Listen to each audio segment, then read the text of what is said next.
Assalamualaikum warahmatullahi wabarakatuh. Bismillahirrahmanirrahim. Alhamdulillahirabbil alamin. Wa bihi nasta'inu ala umurid dunya waddin. La haula wala quwwata illa billahil aliyyil azim. Allahumma shalli ala sayyidina Muhammad wa ala ali sayyidina Muhammad. Jamaah Al-Fatih Channel yang dirahmati oleh Allah, mari kita bersama untuk selalu bersyukur kepada Allah dengan mengucapkan hamdalah, alhamdulillahirabbil alamin. Sholawat dan salam semoga tercurah keharibaan Nabi Muhammad sallallahu alaihi wasallam, Nabi yang kita rindukan syafaatul uzmanya ketika kita di dunia dan di akhirat nanti. Selanjutnya, mari kita buka, kita lengkapi pertemuan kita ini akan menjadi berkah kalau kita membaca sholawat lebih dulu. Bismillahirrahmanirrahim. Sholawatullahi wassalamuhu ala Ahmad wa qurabatihi wa ala alihi wa ashabihi wa itratihi wa azwajihi. Selanjutnya mari kita berbagi ilmu yang mudah-mudahan bermanfaat dan membawa berkah bagi kehidupan kita. Apa kira-kira itu? Ini judul yang pantas untuk kita simak bersama. Setelah mengamalkan ini,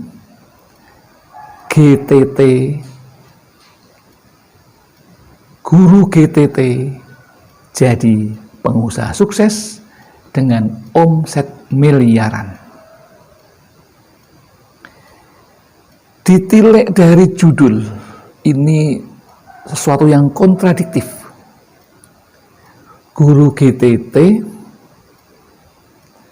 jadi pengusaha sukses, omset miliaran. Menurut logika manusia memang tidak masuk akal. Tetapi Allah Maha Kuasa, Maha mengetahui dan Maha mengubah nasib seseorang. Cerita ini berawal dari seorang guru GTT di sekolah swasta. Ia baru saja menikah dan belum dikaruniai anak. Ia mengabdi menjadi guru tidak tetap di sekolah swasta tersebut.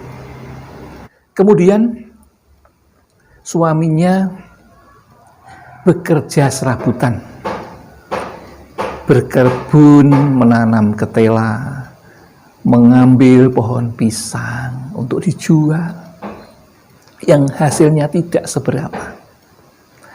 Istrinya mengajar di sekolah swasta yang gajinya jelas bisa ditebak dan tidak etis untuk kami sebutkan. Karena swasta tidak mendapatkan bantuan dari pemerintah untuk gaji guru GTT. Tapi justru disitulah awal kesuksesan dimulai. Ia suatu saat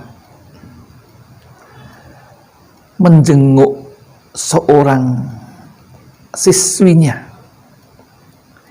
yang beberapa hari tidak masuk sekolah.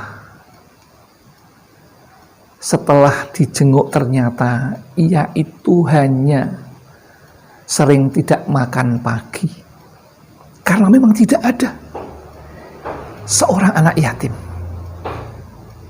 Ia ikut dengan kakeknya yang sudah tua dan tidak berpenghasilan tetap. Kalaupun ia sarapan pagi hanya dengan lauk garam, di zaman merdeka seperti ini masih ada anak Indonesia yang paginya hanya sarapan nasi dan lauk garam. Itu pun ketika ada. Jadi wajar kalau ia sering jatuh sakit. Padahal ia anak cerdas. Lalu si guru GTT tersebut itu menangis ketika melihat kondisi anak tersebut. Maka ia timbul niat karena ingat firman Allah dalam Al-Quran. A'udzubillahi minasyaitonirrajim. Bismillahirrahmanirrahim. Lan tanalul birra hatta tunfiqu mimma tuhibbun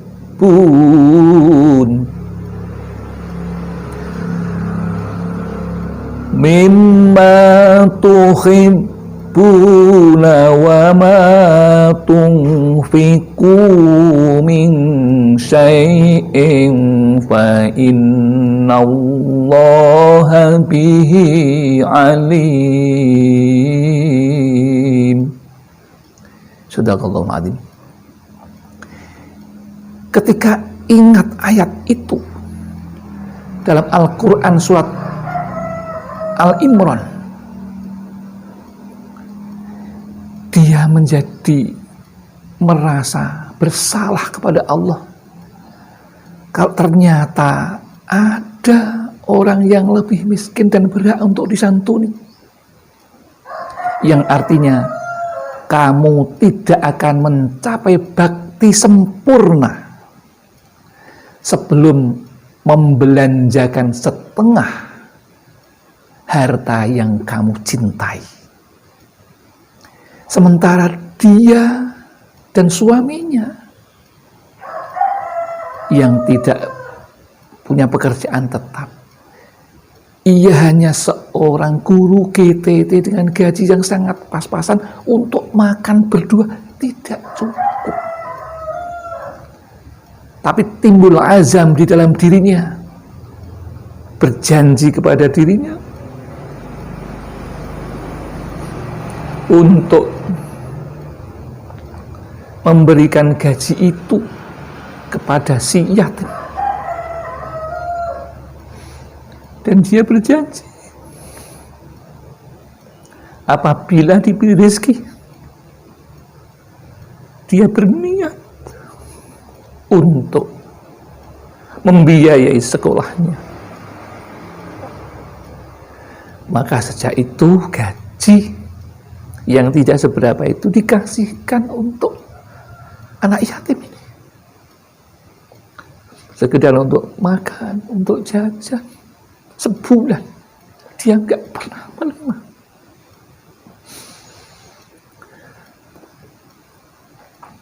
Tetapi Masya Allah,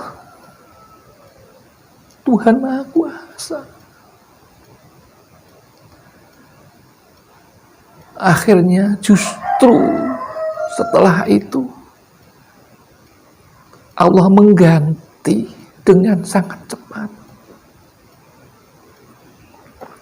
Akhirnya dia ditunjukkan oleh Allah untuk membuat home industri yang tidak seberapa, membuat tas yang sederhana,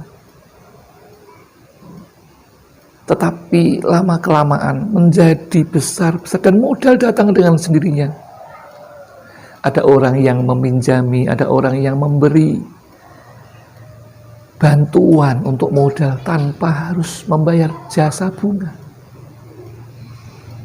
Akhirnya menjadi berkembang dan ekonomi mulai menjadi sangat tertata dengan baik. Ekonomi sudah baik. Lalu ia berhenti untuk menjadi guru GTT. Dia mengelola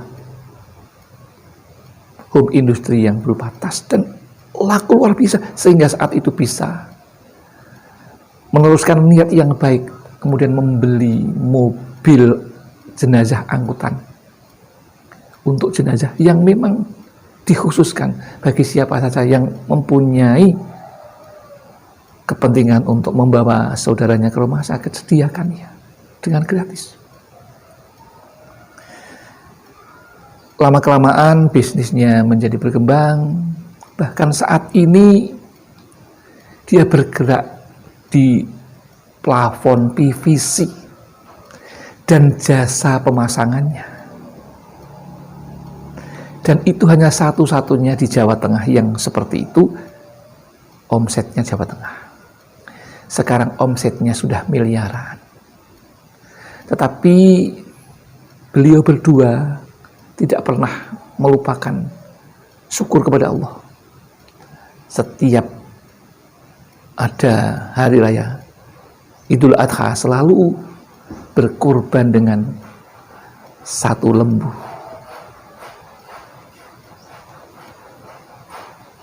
Itu tiap tahun sampai sekarang. Coba bayangkan saudara-saudaraku, niat yang baik ketika ikhlas, Allah akan melihat itu dan akan segera membalasnya. Bahkan setiap matahari terbit, Allah mengutus 2 orang malaikat yang selalu mendoakan kepada orang yang bersedekah,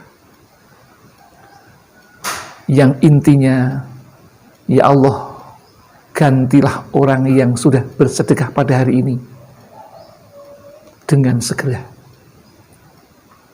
Itu doa 2 malaikat yang diutus Allah setiap matahari terbit. Lalu kalau orang yang tidak punya, apakah terus bisa bersedekah? Bisa. Ada gantinya yang setara dengan sedekah.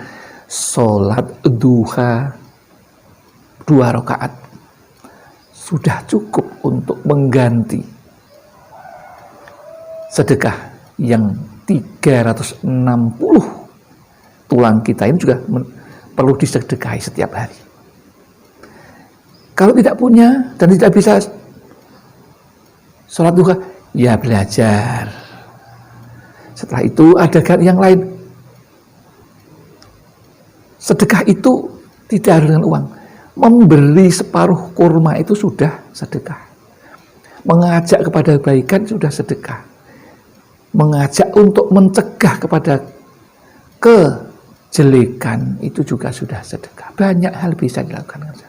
Berbicara yang baik itu sudah sedekah kalau ada niat dalam hatinya. Menyingkirkan duri di jalan itu sudah sedekah. Banyak hal bisa dilakukan yang kaitan dengan sedekah. Itu saudaraku, mudah-mudahan cerita ini bisa menginspirasi kawan-kawan semuanya untuk bersedekah setiap hari. Paling tidak minimal sholat duha 2 rakaat dengan niat sedekah. Allah akan segera mengganti sedekah itu dengan ganti yang lebih cepat. Apalagi dengan wirid yang sudah kami sampaikan seperti contoh pada konten Al-Fatih. Demikian yang dapat kami sampaikan, mudah-mudahan ada manfaatnya dan menginspirasi saudaraku jamaah Al-Fatih untuk bersedekah. Mudah-mudahan ada manfaatnya. Apabila ada kesalahan mohon dimaafkan. Kalau ada benarnya semata-mata datang dari Allah Subhanahu wa taala. Demikian yang dapat kami sampaikan. Akhirul kalam, billahi taufik wal hidayah wal inayah wal barakah. Wassalamualaikum warahmatullahi wabarakatuh.